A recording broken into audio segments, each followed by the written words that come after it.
Bonjour à tous. Aujourd'hui, c'est la journée des aidants. Alors chez Smiling Box, il nous semblait naturel de mettre la lumière sur leur accompagnement et sur l'importance de prendre soin d'eux. Être l'aidant d'une personne touchée par une maladie grave peut être tout aussi lourd, tant physiquement que psychologiquement. D'autant plus que l'aidant est un compagnon de l'ombre qui ne s'autorise bien souvent pas à se plaindre ni à demander de l'aide. Prendre soin des aidants, une nécessité? Ce sera le sujet de notre tuto du jour. Alors déjà, pourquoi est-ce si important de prendre soin des aidants? Il faut déjà savoir que 11 millions de Français s'occupent d'une personne fragilisée. Et qu'aider une personne touchée par une maladie grave demande beaucoup de temps et une grande énergie, ce qui peut entraîner à la longue parfois un épuisement tant physique que moral. Et puis penser à l'autre la majeure partie du temps fait évidemment qu'on pense moins à soi, moins à son état d'être et en tout cas qu'on s'autorise moins à le faire. Et puis l'accompagnement d'un proche s'ajoute à cela aussi un quotidien souvent bien rempli. Alors les aidants accumulent souvent plus de tension, plus de fatigue, plus de stress et ne s'autorisent pas toujours à déléguer. Alors comment savoir qu'un aidant a besoin d'aide? Eh bien, différents signes sont annonciateurs d'épuisement. Un stress plus important par exemple, avec des réactions démesurées par rapport à une situation. Ou bien des émotions fortes qui jaillissent plus souvent, peur, colère, agacement, agressivité. Et puis des manifestations psychosomatiques bien sûr, quand le corps parle à la place des mots. Une perte ou une prise de poids, un désordre digestif et des douleurs, tête, dos, nuque, poitrine, où qu'elles soient. Alors comment aider un proche aidant?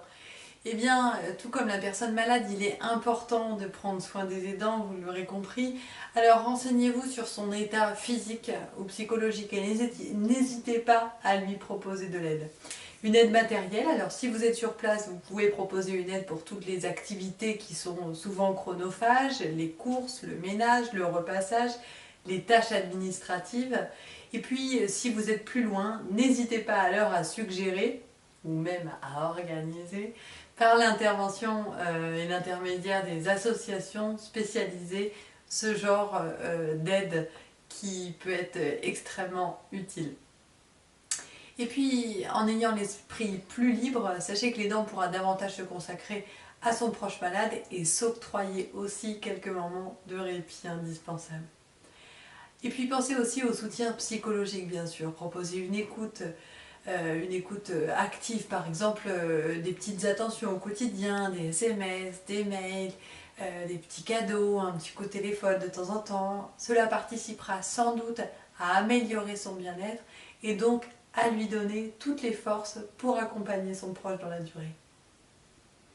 Et puis, si c'est vous l'aidant, comment prendre soin de vous? Eh bien, sachez déjà qu'il est normal de rencontrer des moments difficiles, alors soyez particulièrement attentifs à votre ressenti pour continuer à soutenir durablement et sereinement votre proche, c'est très important. Et puis, vous n'êtes pas seul, alors acceptez les mains tendues et l'aide que beaucoup sont prêts à vous donner.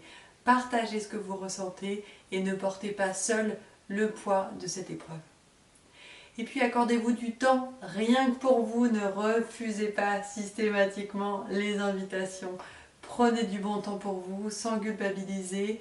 Par exemple, une activité sportive, nouvelle ou celle que vous faites habituellement.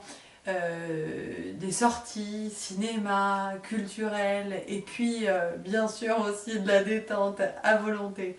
Tout est permis à condition que ce soit un choix délibéré et non forcé ni imposé. Prendre soin d'un aidant est donc une nécessité, d'autant plus que par ricochet cela aura des effets positifs sur le bien-être du patient directement. Alors, écoutons-les tout particulièrement, prenons soin d'eux à tout niveau, félicitons-les et entourons-les car ensemble nous sommes plus forts. A bientôt pour un prochain tuto.